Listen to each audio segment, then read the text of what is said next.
તો આજ સવારે દોસ્તારનો ફોન આવ્યો હતો કે ભાઈ ક્યાં હમણાં રીલુન બંધ થઈ ગઈ. મેં કીધું ભાઈ હમણાં ઈરાન નું ઇઝરાયલ નું યુદ્ધ હાલે છે ને. અરે ઈ કે તારે એના આરે શું લેવા દે. મેં કીધું જોવું તો ખરા ને. ઈ કે અરે તારા ડિસિઝન થી કઈ ટ્રમ્પ બંધ નહીં કરી દે કે નહીં ઇઝરાયલ માં મિસાઇલ બંધ થઈ છે કે નહીં ઈરાન. આનો મને ઈ કે ધંધામાં ધ્યાન દેતી પછી મને યાદ આવ્યું હા નહીં રીલું બનાવવાનું બાકી. આજે આપણે છોટા હાથી લઈને નીકળી ગયા હતા. અરે કઈ એમ લોગા બદલાય નાખવાથી આપણે થોડી નામ બદલી નાખવાના છે. આપણા માટે છોટા હાથી જ છે એમ. ફૂટ ક્રોસિંગ બાજુ નીકળી ગયા.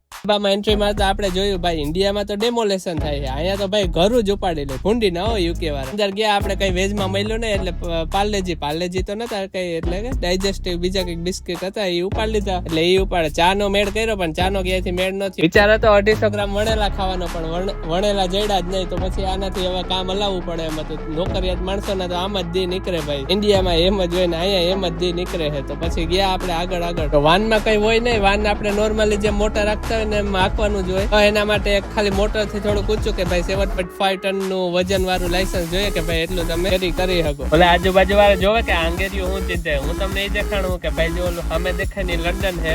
આમાં કેમેરામાં તો દેખાતું નથી સરખું પણ અંધારું થઈ ગયું છે. લંડન છે ને આ ડાર્ટફોર્ડ ક્રોસિંગ છે. એનો ફોટો તમને થંબનેલ માં જ આપણે એનો ફોટો રાખી દીધો છે. પણ એના માથે આવીએ તો આખું લંડન દેખાય આખું બધી દેખાય. નીચેથી થેમ્સ પહોંચી ગયા આપણે. જોયું તો ટ્રેલર પડ્યું તો પછી થયું કે યાર અરે ખટારો લઈને આવ્યો તો પછી ભર્યું આખું વાન. જોઈ લો એને દયા વગર ના હાવ આખું વાન ભરાયું. અરે થોડોક ટેકો તો દિયો ભાઈ. અરે બિચારાક ને મારી જ નાખવો પડે. 2 વર્ષ આપણે વેરહાઉસ ની મજૂરી કરી હતી એ પછી હવે આ એવડીકડી વાન ભરવી હું નડે. અરે મોટા ખટારા ભર નાખ્યા હતા. એક દિન 4 ખટારા ભરતા ને 4 ખાલી કરતો. પછી આ ઝીણકુકડું વાન હવે ટબલા જેવું હું આ ભર નાખ્યો ફટોફટ વાન ભરીને જોવો આપણે મેપમાં કઈ જગ્યાએ છે. આપણે દરિયામાં ઠેકડો મારીએ ને એટલે સીધા બેલ્જિયમ બાજુ નીકળી જાય. પણ આપણે સીધા જ પિક્ચર જોઈને એનાથી ઇન્સ્પિરેશન નથી લેવું. એટલે તો રિટર્નમાં જો હું તમને કહેતો તો એ ટનલ માંથી આપણે નીકળ્યા. ટનલ બહુ લાંબી છે. લગભગ યુકે ની સૌથી લાંબી ટનલ માંથી એક છે. ને આ 2 કિલોમીટરમાં થોડીક જ ઓછી રહી છે એટલી લાંબી. અને પાછી